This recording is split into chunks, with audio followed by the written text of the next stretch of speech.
Hello, I'm Sister Kathleen O'Neill, and as I record today, it's November. It looks November-ish around me to me, and so it being November, the season of gratitude as we approach Thanksgiving.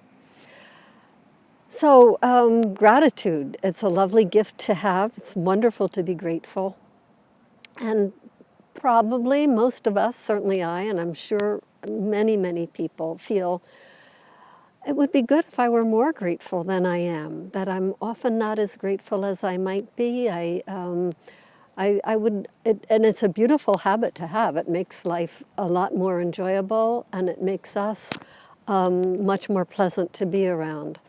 So I thought I'd say a few words today just about some things that I find in myself are foes to cultivating gratitude. What are some of the things that get in the way of me having a truly grateful heart? Well, one of them can be disappointment, right? I'm disappointed things didn't go my way in one way or another. I'm disappointed I didn't do as good a job as I would have liked to do, whatever it is. So this can actually be a lead in. If I recognize I'm disappointed, I didn't get what I wanted, the situation didn't turn out what I wanted, or might even be disappointed for someone else.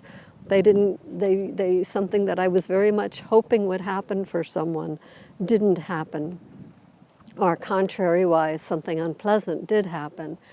So that can be, once we recognize the word disappointment, I'm disappointed, and then that can be an occasion to say, all right, Lord, how may I use this disappointment instead to cultivate gratitude? What is there in here that I could still be grateful for?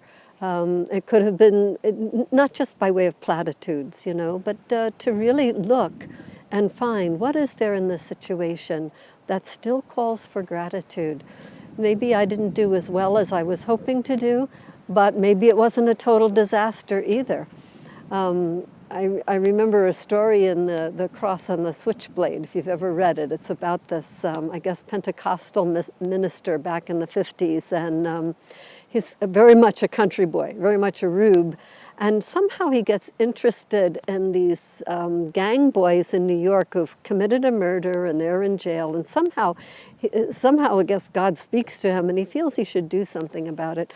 Well, he winds up in the courtroom at one time, and he's got a Bible with him, I think, and as he's walking out, somehow they're taking pictures of him with this Bible, and in his hand it gets put in the newspaper, and he feels that it's made him an absolute total jerk, that he looks like a total idiot, and he has no idea why he was doing this in a way.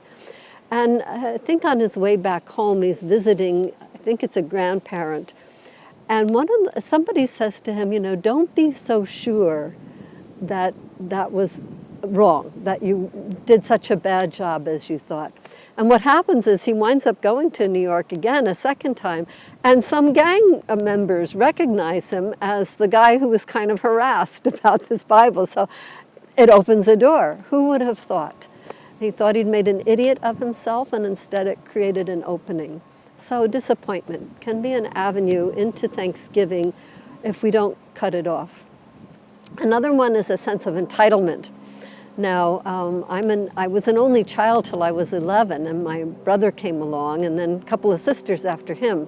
But only children are, I can speak from experience, we're prone to feel entitled without even recognizing it.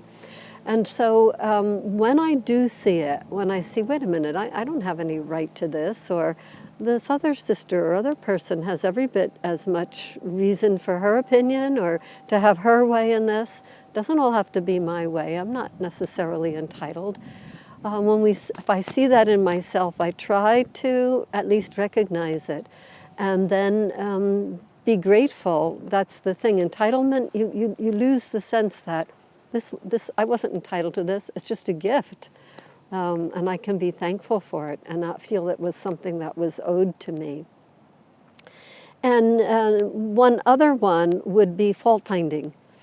So I can be there in choir, for example, and as a musician, believe me, I can always find fault with what's going on. Or in other areas where someone's in charge, you can always see, oh, this needs to be done, that needs to be done. Wait a minute, this didn't get finished. So there are times when we just have to let go of the imperfections, let go of the faults, and just appreciate and be grateful for what is good about what is there.